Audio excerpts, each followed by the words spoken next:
오늘 하나님의 말씀 로마서 15장 17절에서 21절까지 말씀입니다. 로마서 15장 17절에서 21절까지 말씀 제가 읽어드리도록 하겠습니다. 그러므로 내가 그리스도 예수 안에서 하나님의 일에 대하여 자랑하는 것이 있거니와 그리스도께서 이방인들을 순종하게 하기 위하여 나를 통하여 역사하신 것 외에는 내가 감히 말하지 아니하노라. 그 일은 말과 행위로 표적과 기사의 능력으로 성령의 능력으로 이루어졌으며 그리하여 내가 예루살렘으로부터 두루 행하여 일루리곤까지 그리스도의 복음을 편만하게 전하였노라.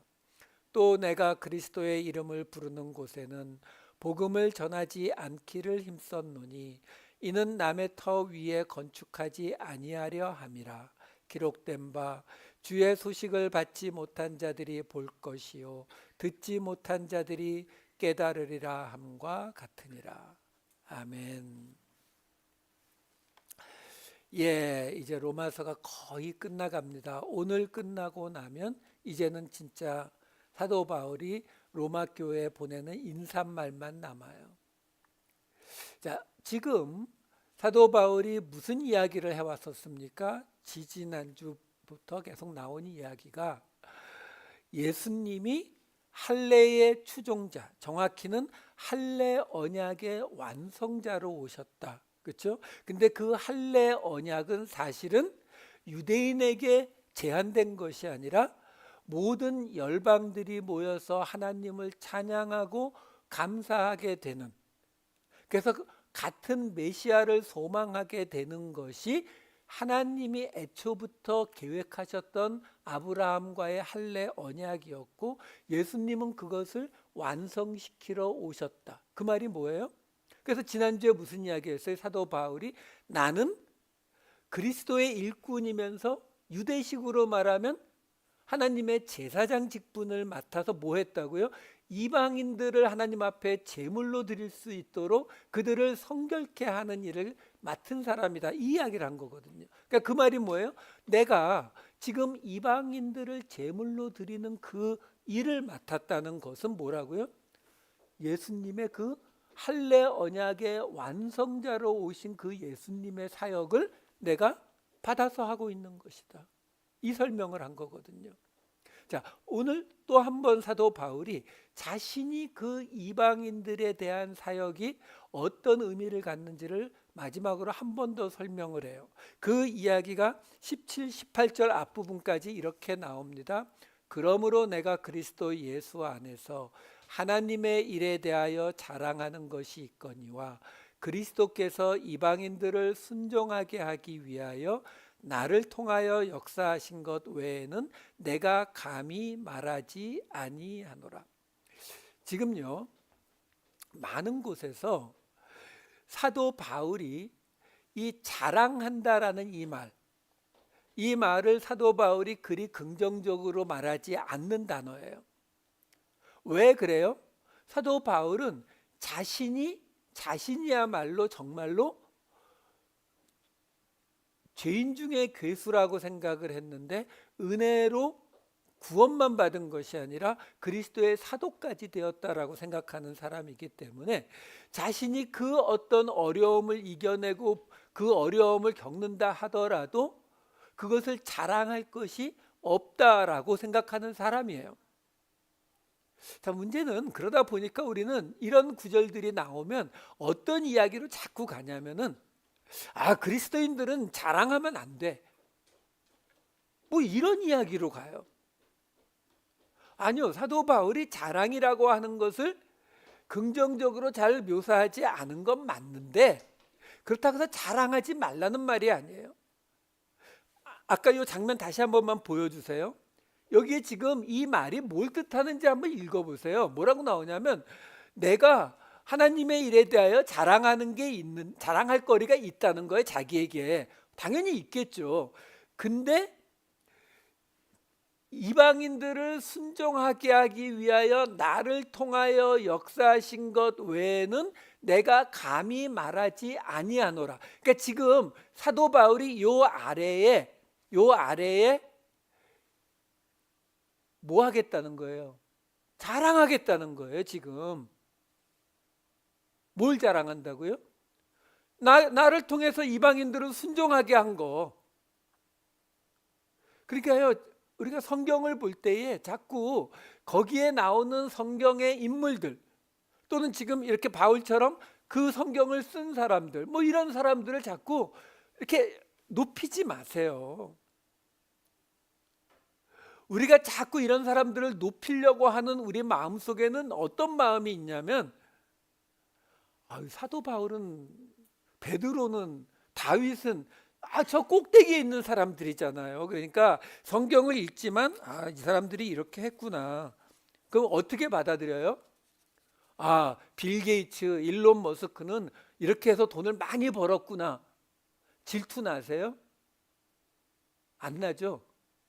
빌 게이츠나 일론 머스크 이야기 들으면서 나도 저 돈 벌어야 되는데 이런 생각 안 들잖아요. 왜? 너무 높으니까, 너무 머니까.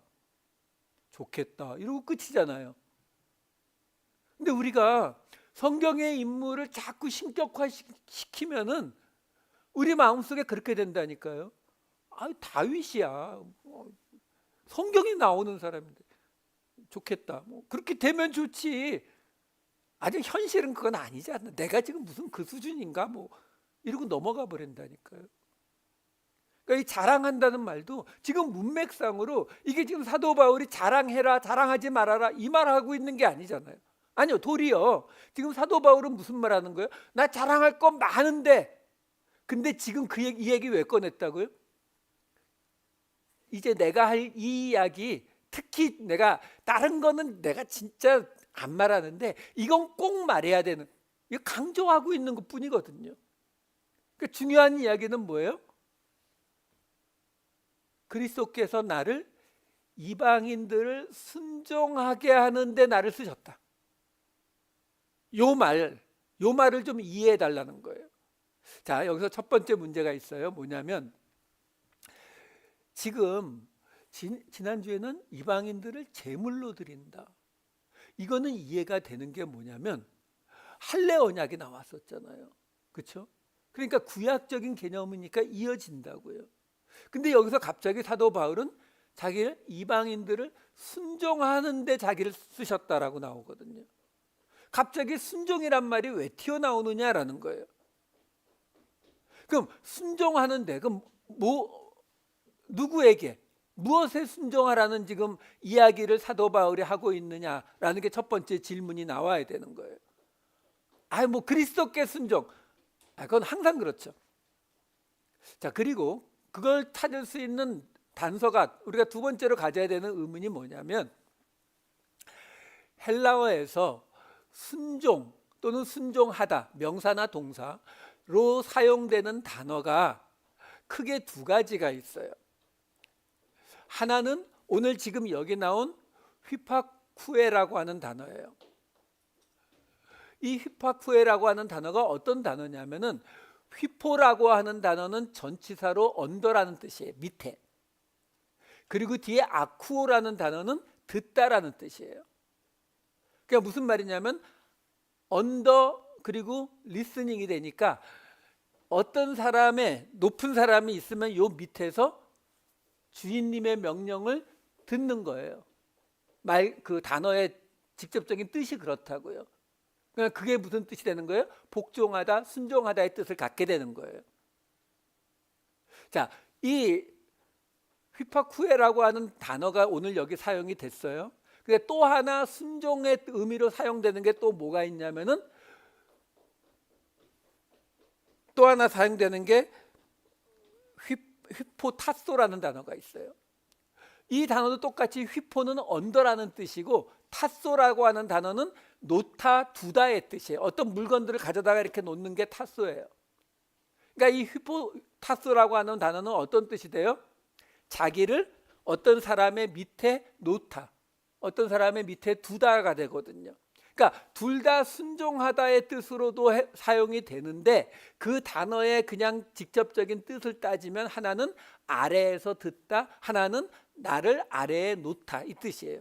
그러니까 한쪽은 신분적인 쪽이라면 이쪽은 자기가 들은 대로 따라가는 걸 말한다고요. 그러니까 사도 바울은 이 두 단어가 신약성경 전체에 명사 동사 합해서 약 30번씩 정도 나오는, 사도 바울도 그런 대로 자주 사용하는 단어거든요. 그러니까 이 두 가지 단어를 왔다 갔다 사용을 하는데, 특별히 여기서는 지금 이 휘파쿠오라고 하는 아래에서 듣다라고 하는 단어를 사용을 했다라는 거예요. 자, 이 정도만 일단 알고서 그 다음 구절로 갈게요. 왜 제가 이런 설명을 드리냐면은 이어지는 15장 18b 뒷부분 조금 하고 19절을 보시게 되면 이렇게 돼요. 그 일은 말과 행위로, 표적과 기사의 능력으로, 성령의 능력으로 이루어졌으며, 이렇게 나와요. 자, 지금 사도 바울이 뭐라고 했어요? 그리스도께서 나를 이방인을 순종하게 하기 위해서 사용하셨다. 근데 그 일이 어떻게 이루어졌다고요? 말과 행위로 이루어졌는데 표적과 기사의 능력과 성령의 능력으로 이루어졌다. 의미 자체는 우리가 이해하기가 어렵지가 않아요. 자, 문제는 이게 원어 성경을 보면은요, 지금 여기에 주어가 뭐예요? 그 일은, 그렇죠? 동사가 이루어졌다잖아요, 그렇죠? 근데 문제는 원어를 보면은 그 일도 없고 이루어졌다도 없어요. 그러니까 사실은 문장이 아니에요. 앞에서 지금 자기를 이방인을 순종하는 일에 사용하셨다라고 말했어요. 그리고 나서 이 중간에 이 원어를 제가 그냥 직역을 해서 보여드릴게요. 직역을 하면 이렇게 돼요. 말과 행위, 그리고 표적과 기사의 능력으로, 안에서라고 쓴 거는 이게 영어로 치면은 in the 능력 오브 표적과 기사 이렇게 나와 있거든요. 그리고 하나님의 영의 능력으로, 이것도 똑같아요. in the 능력 오브 하나님의 영 이렇게 나온 거예요. 그러니까 사실은 문장이 아니에요. 그냥 토막 이렇게 써놓은 거거든요. 그리고 나서 나오는 그 다음 구절이 어떻게 됩니까? 15장 19절 뒷부분을 보면 그리하여 내가 예루살렘으로부터 두루 행하여 일루리곤까지 그리스도의 복음을 편만하게 전하였노라, 이렇게 이어진다고요. 자, 그러면 전체 내용은 아주 쉬워요. 하나님이 나를 이방인들을 순종하게 하는 일에 사용을 하셔서 내가 말과 행위를 통해서, 사도 바울의 말과 행위를 통해서 성령의 능력과 표적과 기사의 능력을 가지고 예루살렘으로부터 일루리곤까지 복음을 다 잘 전했다, 이 이야기예요. 자, 이렇게 넘어가면 아무 문제가 없을 것 같아요. 근데 그렇게 하게 되면은 이 두 가지 질문, 왜 갑자기 순종이라는 말이 튀어나왔는지, 그리고 또 하나 아까 보여드린 것처럼 이 두 문장 사이에 문장이 아닌 것이 이런 식으로 왜 들어가 있느냐라는 거죠. 자, 그러면 우리가 지금 오늘 설교 제목이 말과 행위예요. 여기서 말이라고 나온 거는 로고스라고 하는 헬라어 단어고, 행위라고 나온 것은 에르곤이라고 하는 헬라어 단어예요. 로고스는요, 신약 성경에 거의 300번이 넘게 나오는 단어예요. 다 뒤질 수가 없어요. 너무 많아가지고. 에르곤이라고 하는 단어도 150번이 넘습니다. 굉장히 흔하게 나오는 단어예요. 자, 근데 이 두 단어가 왜 거기에 들어가 있느냐라는 거예요. 말과 행위. 그러니까 이렇게 아무 설명 없이 이런 것들이 툭 들어가 있다라는 것은, 계속 말씀드리지만 이게 편지거든요. 그 말은 뭐예요? 사도 바울이 볼 때에 그냥 이렇게 써도 알아먹는다는 거예요. 이걸 받아서 보는 사람들이 이게 지금 사도 바울이 이 이야기가 왜 들어가 있는지 충분히 이해한다는 거예요. 이 신약 성경에 여기 지금 말과 행위라고 나온 로고스 카이 에르곤, 이 단어가 신약 성경에 4번이 나와요. 여기 하나 나오고 3군데가 더 나와요. 그 중에 2군데를 오늘 볼게요. 첫 번째 나오는 곳이 사도행전 7장 22절이에요. 모세가 애굽 사람의 모든 지혜를 배워 그의 말과 하는 일들이 능하더라. 이게 지금 원어를 보면은 로고스 카이 에르곤 똑같이 나와요. 자, 문제는 모세가 애굽 사람의 지혜를 배워서 말과 일에 행위에 능하다라는 거거든요. 그런데 모세가 말에 능했나요? 안 능했죠. 우리가 알다시피 출애굽기에 보면은 어떻게 나와요? 출애굽기 4장 10절에 보면은 모세가 나는 본래 말을 잘하지 못하는 자니이다 이렇게 말해요. 그리고 더 불쌍한 게 뭐냐면 이 말을 듣고 하나님이 맞아 넌 말 잘 못해 라고 인정해버리죠. 4장 14절 보시면은 여호와께서 모세를 향하여 노하여 이르시되 하면서 내 형 아론이 있지 아니하냐 그가 말 잘하는 것을 내가 아노라 이렇게 나와요. 자, 분명히 모세는 말을 잘 못합니다. 근데 사도행전에서는 모세를 말과 일에 능한 자라고 말하더라는 거예요. 자, 그러면 아까 제가 신약 성경에 말과 행위, 말과 일, 로고스 카이 에르곤 이게 또 나오는 곳이 있다고 했는데 그게 어디냐면은 누가복음 24장 19절이에요. 이르시되 무슨 일이냐 나사렛 예수의 일이니 그는 하나님과 모든 백성 앞에서 말과 일에 능하신 선지자 이거는. 이거 엠마오로 가는 길에서 만나서 예수님이 이것저것 물을 때 설명한 이야기예요. 여기에서 예수님이 말과 행위에 능하신 선지자라고 말해요. 이게 예수님이 말을 잘했다는 뜻일까요? 아니요. 이 말씀의 뜻이 뭐냐면 예수님이 모세와 같은 사람이다라는 말이에요. 왜? 사람들이 모세는 말과 일에 능한 자라고 알고 있었거든요. 그래서 사도행전에서도 그렇게 말했던 거고 지금 이 누가복음의 누가는 바울의 제자예요. 그 누가도 뭐라고 얘기해요? 지금 이 엠마오로 가는 이 말씀 여기서 예수님을 모세와 같은 사람이다라고 말을 하잖아요. 그러니까 거기에서 예수님이 이어질 때 이 사람들이 말하는 게 21절에 이렇게 이어져요. 우리는 이 사람이 이스라엘을 속량할 자라고 바랐노라. 속량할, 구속. 이스라엘을 구원할 자. 구원할 자가 누구예요? 메시아. 그러니까 무슨 말이에요? 이 사람이 모세처럼 말과 행위에 능한 사람이기 때문에 모세처럼 우리를 구원할 자라고 여겼다라는 거죠. 그러니까 이 말을 들으니까 예수님도 스스로를 숨기지 않고 뭐라고 이야기합니까? 24장 26, 27절 보면 예수님이 이렇게 말씀하세요. 그리스도가 이런 고난을 받고 자기의 영광에 들어가야 할 것이 아니냐 하시고 이에 모세와 모든 선지자의 글로 시작하여 모든 성경에 쓴 바 자기에 관한 것을 자세히 설명하시니라. 예수님이 뭐 설명했다는 거예요? 지금 너희가 걱정하는 그 예루살렘에서 죽은 예수가 그리스도다. 성경에 예언된 그리스도다. 이 말 해주는 거잖아요. 그러니까 이 말과 행위, 말과 일에 능하다라는 이 말이 갖는 의미가 뭐냐면 모세와 같은 메시아다라는 뜻이에요. 물론 누가복음이 사도 바울 서신서보다 나중에 쓰여졌지만 우리 입장에서 그냥 같이 보게 되면은 한마디로 말하면 지금 사도 바울이 이 이야기를 여기 왜 집어넣었다고요? 지금 내가 하는 일, 어떤 일이요? 이방인들을 순종하게 하는 그 일은 모세가 한 일, 예수님이 하신 일, 그 메시아로서 하신 그 일과 같은 일이다. 이거 말하려는 거예요.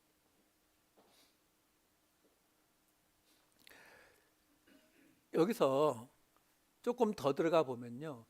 아까 그 출애굽기를 우리가 봤는데 그 출애굽기에서 모세가 나는 말을 잘 못해요라고 말했잖아요. 그러니까 하나님이 그 아론이 말을 잘해 이렇게 말하잖아요. 여기 말하다, 말이라고 하는 동사가 나오잖아요. 말하다. 히브리어에서 말하다 동사는 하나밖에 없어요. 다바르라는 단어예요. 말 또는 말씀 또는 말하다, 명사 동사 다 다바르예요. 그런데 이 다바르를 헬라어로 번역한 70인역 성경을 보면 이걸 구별해서 말을 합니다. 지금 모세가 나는 말을 잘 못해요 라고 할 때의 말은 랄레오라는 말을 써요. 이 랄레오라고 하는 말은 뭐 정확하지는 않은데 우리가 사람 말할 때 랄랄랄랄 이러잖아요. 그래서 거기서 온 단어라는 설명이 있어요. 그게 맞는지는 제가 모르겠어요. 어쨌든 모세가 저는 말을 잘 못해요, 저는 랄레오를 잘 못해요 라고 말해요. 헬라어 성경에 보면. 그러니까 하나님이 오케이, 그러면 아론이 말을 잘하니까 이것도 랄레오예요. 자, 그런데 출애굽기 4장 15절에 보면은 이런 구절이 나와요. 이제 아론에게 시킬게라고 한 게 바로 앞에 있었어요. 그러면서 하나님이 뭐라고 하냐면 모세, 너는 그 아론에게 말하고 그의 입에 할 말을 주라 이렇게 나와요. 자, 여기서 하나님이 뭐라고 말하냐면 너는 아론에게 말하고, 여기는 후레오라고 하는 단어를 써요. 근데 그의 입에 할 말을 주라.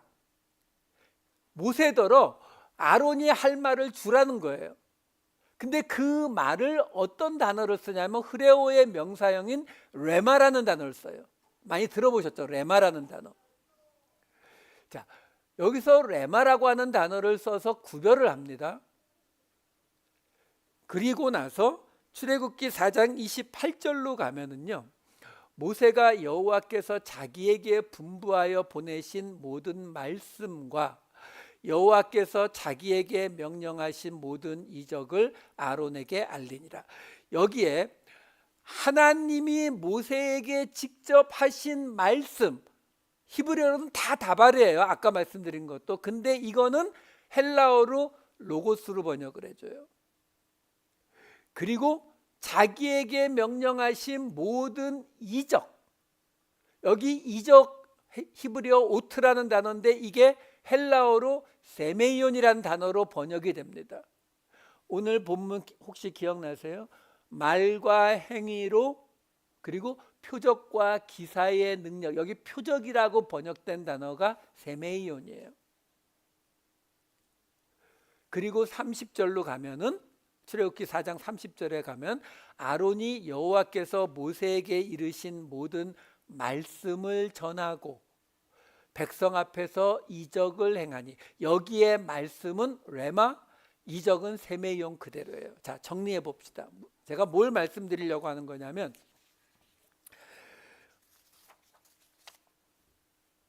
이 출애굽기를 번역한 번역가들이 말하다라는 단어를 구분을 했어요. 어떻게 구분했냐면, 그냥 모세와 아론 사이에 또는 그냥 사람들이 하는 이런 말들은 랄레오, 그냥 말하는 거. 근데 그렇지 않고 하나님이 모세에게 직접 하시는 말씀은 로고스. 근데 모세가 그 말을 받아서 아론에게 전하는 것은 레마, 이렇게 구별을 해요. 자, 근데 잠깐 중단하고 하나 말씀드려요. 왜 그러냐면 로고스와 레마를 구별해서 하는 설교들이 굉장히 많아요. 로고스는 적혀진 하나님의 말씀이고 레마는 그 말씀이 우리의 마음에 들어온 게 레마다, 이렇게 구별하는 분들이 꽤 많은데 근거 없습니다. 왜 그러냐면 아까 말씀드린 것처럼 로고스라고 하는 단어가 신약 성경에 300번이 넘게 나와요. 온갖 용도로 사용이 됩니다. 그리고 레마는 60몇 번 나오지만 레마의 동사형인 흐레오는요, 신약 성경에 900번이 넘게 나와요. 그래서 그 중에는 아예 부정적인 말하는 것을 의미하는 단어들도 용도로도 많이 사용이 됩니다. 이게 너무 많이 사용되고 막 섞여 사용되기 때문에 로고스는 이거고 레마는 이거다, 이런 분류는 맞지 않아요. 제가 오늘 그럼에도 불구하고 말씀드리는 거는 딱 요 출애굽기를 번역한 70인역 번역자들이 요 안에서는 요걸 구분을 했다라는 거예요. 자, 그런데 이 출애굽기 말씀이 지금 뭐의 근거가 된 거라고요? 말과 행위라고 하는 이 말의 근거가 된 거라고요. 왜요? 말, 로고스. 그러니까 이렇게 보시면 아주 간단해요.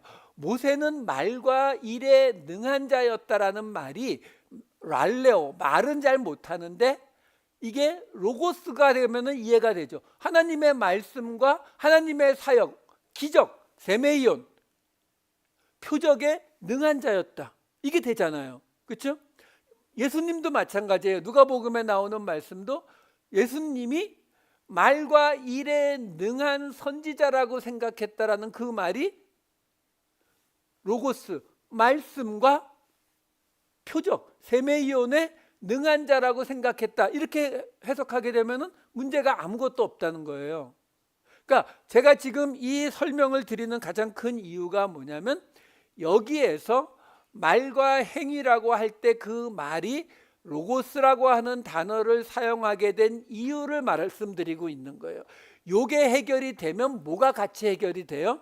아까 우리가 왜 갑자기 사도 바울이 자기를 이방인들을 순종하게 하는 일에 쓰임 받았다라고 설명을 했잖아요.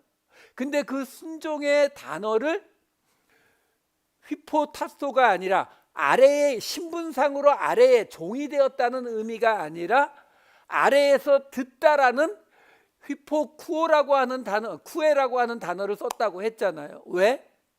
그 순종이 뭐에 대한 순종이라고요? 말씀, 로고스에 대한 순종이다. 요걸 설명하려고요. 그러니까 그 모든 게 그래서 자기가 이 이방인들을 순종하게 하는 일에 쓰임 받았는데 그 자기가 이방인들을 순종하게 하는 의미를 얼마든지 다르게 생각할 수 있잖아요. 누구에게 순종? 목사에게 순종, 제사장에게 순종, 여러 가지 그리스도에게 순종 뭐 이런 게 있는데 사도 바울은 딱 집어서 이야기하는 거예요. 나는 이방인들을 하나님의 말씀에 순종하게 하는 일을 감당했다.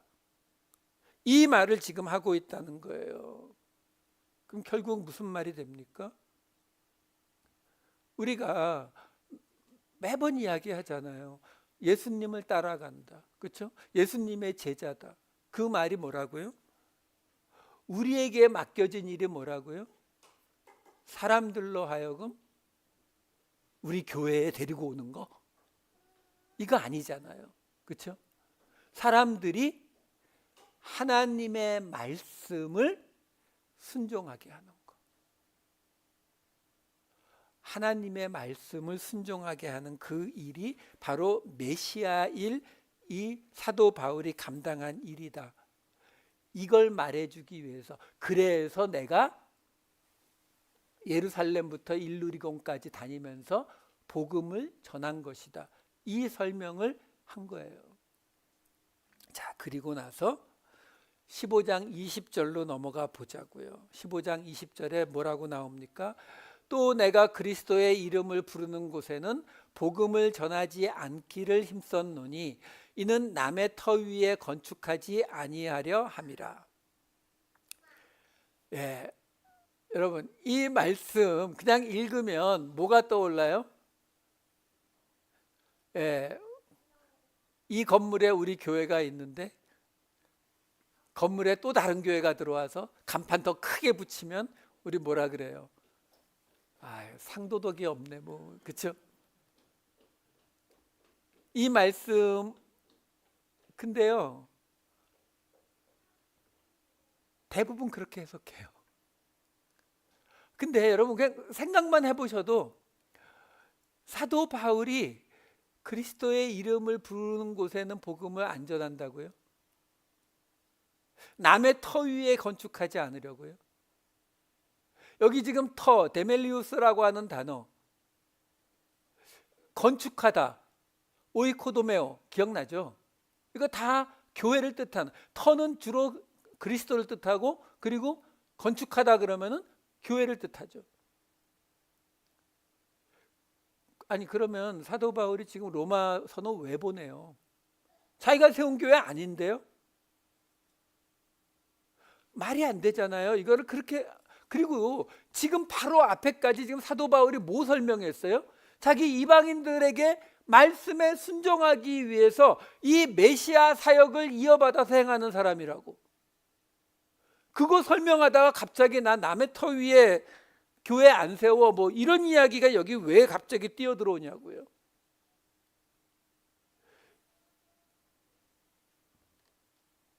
이 본래 이제 로마서 거의 다 끝나가잖아요. 로마서 끝나면 사실은 어디로 가야 되냐면 고린도 전후서로 들어가야 되거든요. 근데 여러분도 지치고 저도 지쳐서 좀 딴 데서 쉬었다 갈 거예요.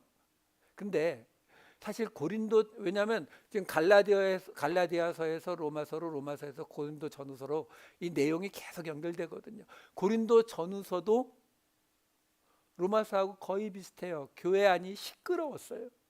그래서 편지 보냈어요. 고린도전서 1장 12절을 보면은요, 고린도 교회는 무슨 문제가 생겼어요? 아볼로파, 바울파, 게바파, 그리스도파, 이걸로 싸웠어요.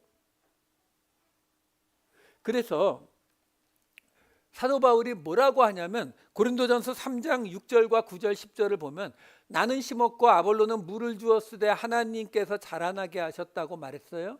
그리고 우리는 하나님의 동역자들이요 너희는 하나님의 밭이요 하나님의 집이니라.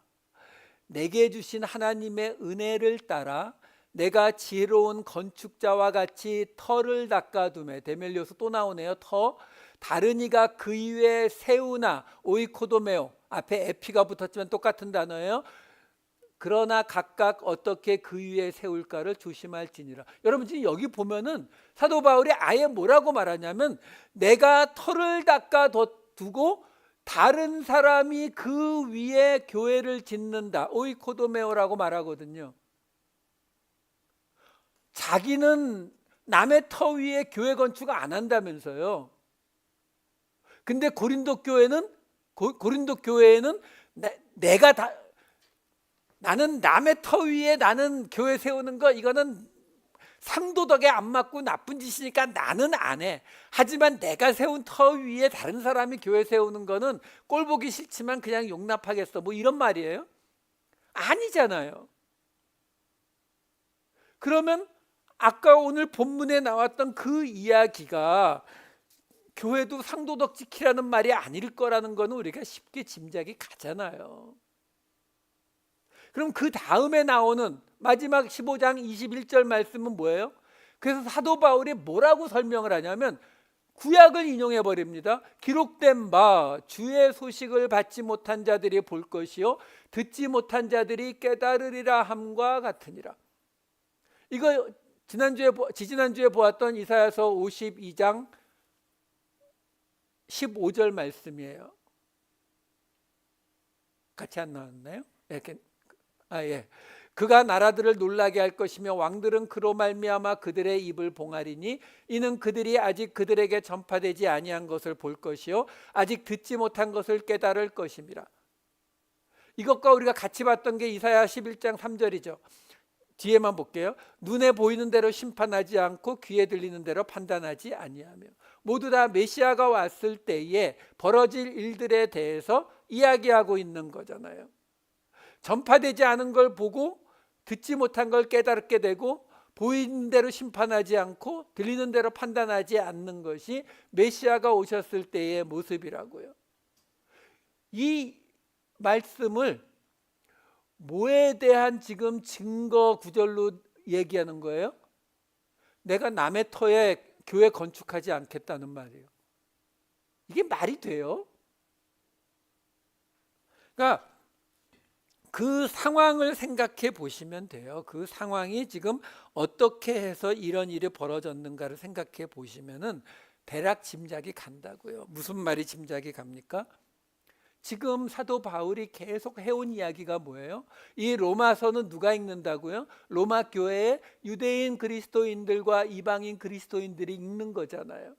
근데 지금 이 끄트머리에 와서 사도 바울이 뭐라고 이야기하는 거예요? 근데 나는 이방인들을 제물로 올려드리기 위해서, 나는 이방인들을 말씀에 순종하게 하기 위해서 부름받은 사람이다. 나는 그런 직분을 갖고 있는 사람이다 라고 말하고 있는 거잖아요.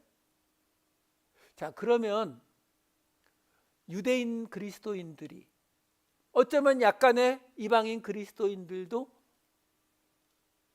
여러분들이 이 편지를 받은 사람들이라면 바울에게 뭐라고 얘기하겠어요? 아니, 그러면요, 지금 우리 로마 교회에서 이러지 마시고 저기 어디요? 예루살렘, 거기 가셔서 이거 다 얘기하시면 되잖아요. 사도행전에 보면 사도 바울이 실제로 예루살렘에 가서 사도들하고 이야기 다 했죠. 그렇죠? 근데 문제가 하나 있어요. 뭐요? 사도 바울은 예루살렘에 갔을 때 유대인들이 요구하는 모든 결례를 다 지켰죠. 물론 이 당시 로마 교회 사람들이 그걸 알고 있는지 몰랐는지 모르겠지만 우리처럼 알고 있었다면 뭐라고 하겠어요? 아니, 바울 선생님, 지금까지 편지에 얘기하신 거 오케이, 이해가 되는데, 근데 당신은 갔을 때 유대인들이 하라는 대로 했잖아요. 그럼 어쩌라고요? 그럼 그쪽부터 가서 좀 그쪽을 평정시키고 오시면, 그러면 우리도 쉽지 않겠습니까? 그래서 바울이 얘기하는 거예요. 그리스도의 이름을 부르는 곳, 남의 터가 어디예요? 예루살렘이요. 근데 거기에다가 안 하겠다는 거예요. 그들을 바꾸는 일 안 하겠다는 거예요. 왜? 나는 이방인을 위해서 부름받은 사람이라는 거예요. 핑계로 느껴지진 않으세요? 변명. 아유, 거기 가서 12사도하고 어떻게 싸워? 아유, 그 유대인들 나 죽이려고 해서 사도행전에서 겨우 도망쳐 나왔는데 다시 거기 가서 그 사람들을 생각을 바꾸라고? 아니요. 우리가 알잖아요. 사도 바울이 그거 겁낼 사람 아니라는 거. 근데 왜 안 한다고요? 고린도전서로 가서 볼게요. 고린도전서 3장 16, 17절. 너희는 너희가 하나님의 성전인 것과 하나님의 성령이 너희 안에 계시는 것을 알지 못하느냐. 누구든지 하나님의 성전을 더럽히면 하나님이 그 사람을 멸하시리라. 하나님의 성전은 거룩하니 너희도 그러하니라. 이 말씀처럼 오해되는 말씀이 별로 없죠. 우리 몸이 하나님의 성전이니까 술, 담배 뭐 이런 나쁜 짓 하는 거는 이 하나님의 성전을 더럽히는 거라고. 그러면 하나님이 그 사람을 멸하신다고, 하지 말라고, 이렇게 해서 그래요. 여러분, 여기가 너희는 하나님의 성전인 것과, 이게 뭘 말해요? 교회를 말하죠. 당연히 교회를 말하는 거예요. 누구든지 그 하나님의 성전을 더럽히면, 여기 더럽히면으로 번역된 단어가 푸흐데이로예요.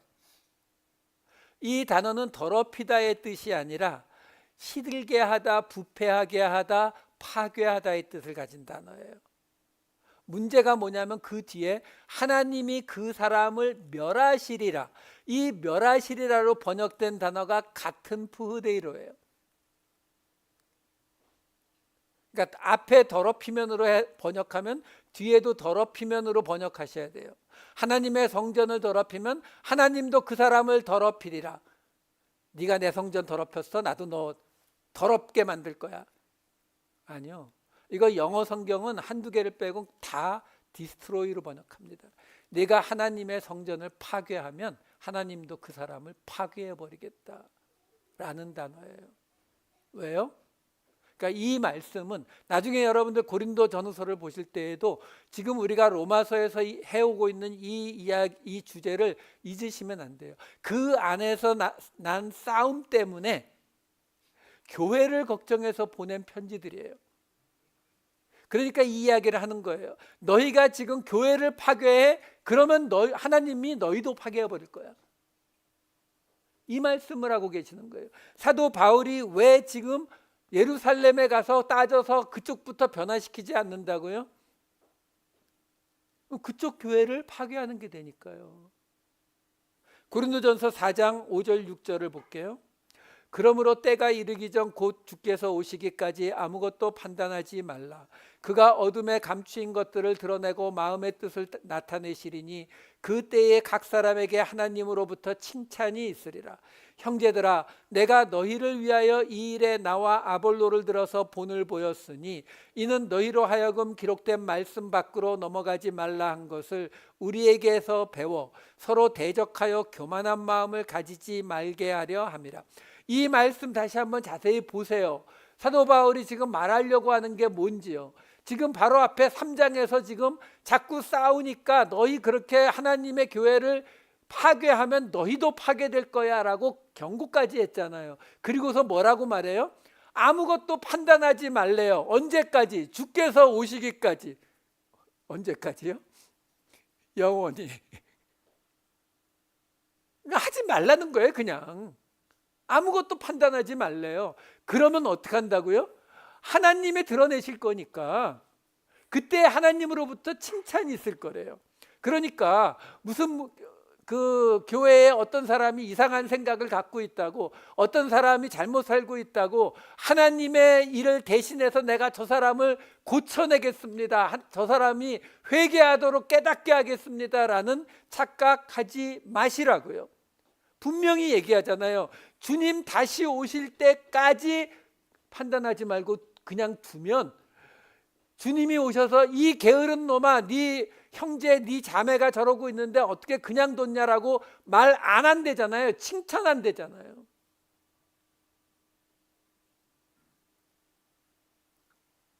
개인에게 전도하지 말란 말 아니에요. 또 오해하지 마세요. 이건 지금 계속 공동체를 놓고 이야기하는 거예요. 그러면서 뭐라고 했어요? 내가 나와 아볼로, 아까 우리 3장에서 봤잖아요. 그 3장에서 봤던 나는 심었고 아볼로는 물을 주었으니 하는 그 이야기에서도 뭐라고 했어요? 우리는 하나님의 동역자라고, 하나님의 밭이고 하나님의 집 오이코스라고, 하나님의 교회라고 이렇게 말했잖아요. 다시 그 앞에 거 보여주세요. 그래서 여기서도 뭐라고 나와요? 결론이 서로 대적하여 교만해지지 말라고요. 그러니까 목적은 다 똑같다니까요. 다 이거 한 가지예요. 그러니까 사도 바울도 이 생각을 가지고 있었기 때문에 이야기하는 거예요. 왜? 예루살렘 교회는 유대인 그리스도인들을 중심으로 잘 있잖아요. 그걸 뒤집는 거는 하나님이 내게 맡기신 일 아니라고 얘기하는 거예요. 내가 주장하는 은혜의 구원, 거기에 유대인들이 벗어나지 못하고 있는 율법을 지키는 것들이 들어갈 이유가 전혀 없다고 생각하면서도 그것도 어떻게 하겠다는 거예요? 한마디로 말하면 주님 다시 오실 때까지 두겠다고요. 고린도후서 내용 좀 보고 마칠게요. 고린도후서 10장 2절. 이 고린도 교회도 심각했어요. 사도 바울이 뭐라고까지 말하냐면은 사도 바울 일행을 육신에 따라 행하는 자로 여기는 사람들에 대해서 바울이 담대히 톨마스 강하게 말하는 것처럼 내가 너희 고린도 교회까지 그렇게 대하지 않도록 조심해 라고 경고할 정도로 고린도 후서에서도 아직 심각했거든요. 근데 그 싸움에 대해서 고린도후서 10장 3절에서 5절이 이렇게 말해요. 우리가 육신으로 행하나 육신에 따라 싸우지 아니하노니 우리의 싸우는 무기는 육신에 속한 것이 아니요 오직 어떤 견고한 진도 무너뜨리는 하나님의 능력이라. 모든 이론을 로고스에서 나온 단어예요. 모든 이론을 무너뜨리며, 정확히 생각으로 번역하는 게 정확합니다.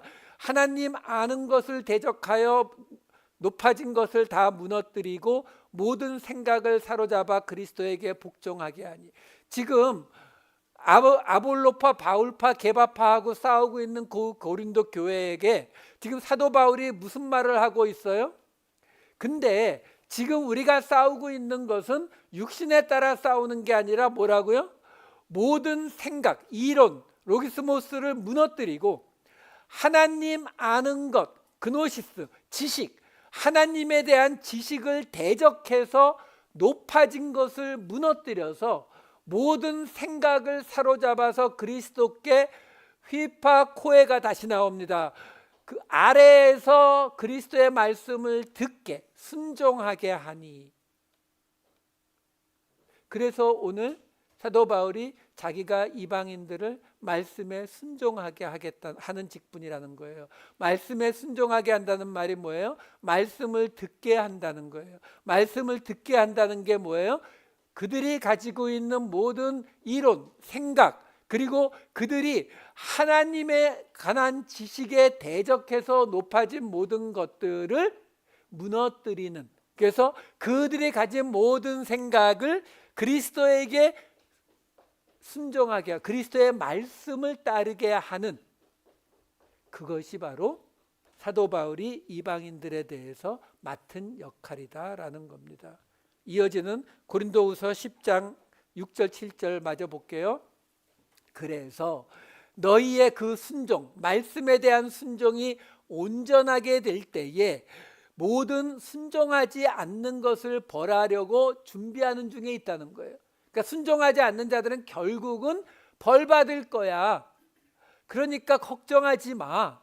너희는 외모만, 겉모습만 보는데 사람이 자기에게 그리스도에게 속한 줄을 믿을진데 자기가 그리스도에게 속한 것 같이 우리도 그러한 줄을 자기 속으로 다시 생각할 것이라. 여러분, 우리가 교회에서 다른 사람들을 볼 때에 저 사람은 목사가 왜 저래, 장로가 왜 저래, 권사가 왜 저래, 집사가 왜 저래, 이런 생각이 왜 들어요? 그 사람이 그리스도에게 속한 것 같지 않아서 그렇잖아요. 근데 지금 사도 바울이 뭐라고 말해요? 그냥 너 순종해. 너희의 순종이 온전하게 될 때는, 그게 언제예요? 아까 말했잖아요. 주님 다시 오실 때요. 그 주님 다시 오실 때가 되면 순종하지 않은 자들, 지금 네가 자꾸 눈에 걸려하는 그 사람들 벌할 거야. 걱정하지 말고. 근데 한 가지 좀 말해두자. 근데 너는 겉모습만 봐서 지금 그렇게 펄펄 뛰는데 네가 그리스도에게 속한 것처럼 우리도 그리스도에게 속했다는 거 한번 다시 생각해 보면 안 될까? 이 말하는 거예요. 여러분, 예수님이 말씀하신 포도원 비유 있잖아요. 분명히 한 데나리온 받기로 하고 들어가서 일했는데 1시간 일한 사람이 한 데나리온 받으니까 나는 그거보다 더 받아야 된다고 생각했기 때문에 그 한 데나리온 받은 게 나에게 행복이 되지 못했잖아요. 여러분, 모든 우리의 불행과 행복은 비교해서 오는 거 아시죠? 아프가니스탄, 방글라데시, 저 아프리카의 가난한 나라들에서 거기도 행복하게 사는 사람들이 있어요. 어떤 사람들이요? 다른 사람들보다 더 부자로 사는 사람들이요.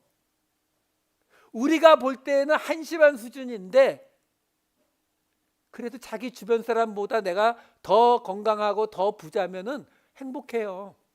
이게 우리 본성이라니까요. 이게 선악과에서 온 거예요.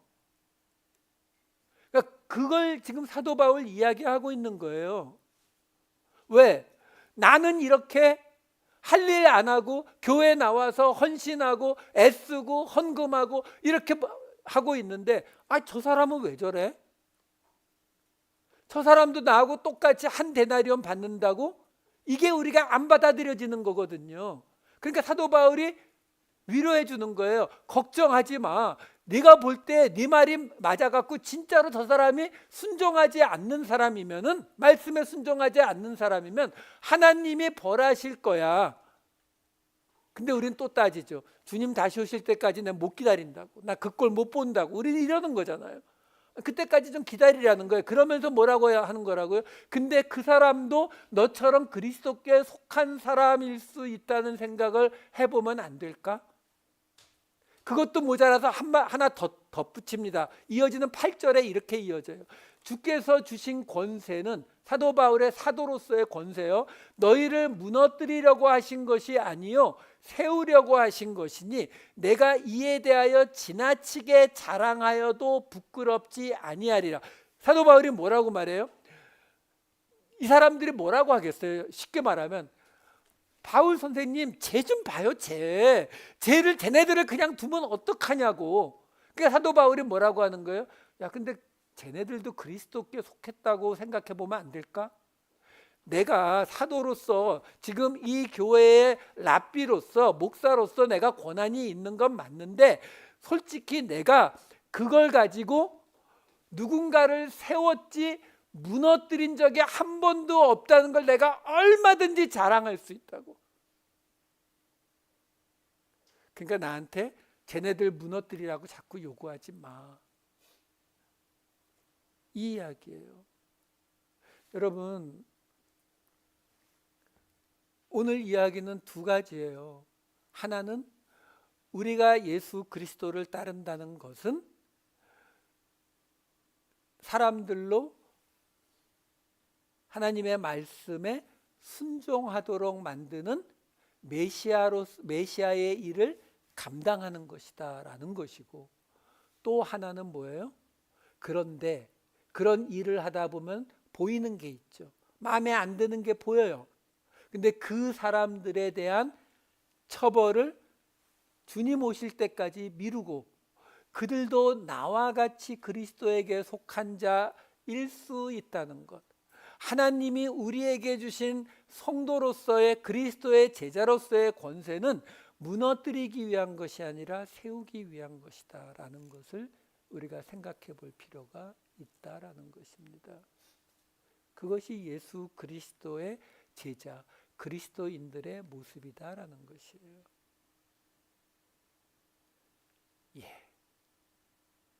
한번 또 이렇게 살아봅시다. 기도하겠습니다. 사랑이 많으신 아버지 하나님, 그 어떤 선과 악을 구별하는 일보다도 다른 사람들을 정죄하고 비난하고 그 모든 것들보다도 하나님의 공동체를 세우려는 사도 바울의 말, 그 사도 바울을 통해 우리에게 알려주시는 하나님의 뜻을 들었습니다. 아버지 하나님, 저희로 사랑하게 하시고 용납하게 하시며 포용하게 하셔서 우리를 통하여 하나님의 나라, 하나님이 거하실 처소, 예수 공동체가 언제나 세워지게, 건축되어지게 하여 주시옵소서. 감사드리옵고 이 모든 말씀 우리 주 예수 그리스도의 이름으로 기도하옵나이다. 아멘.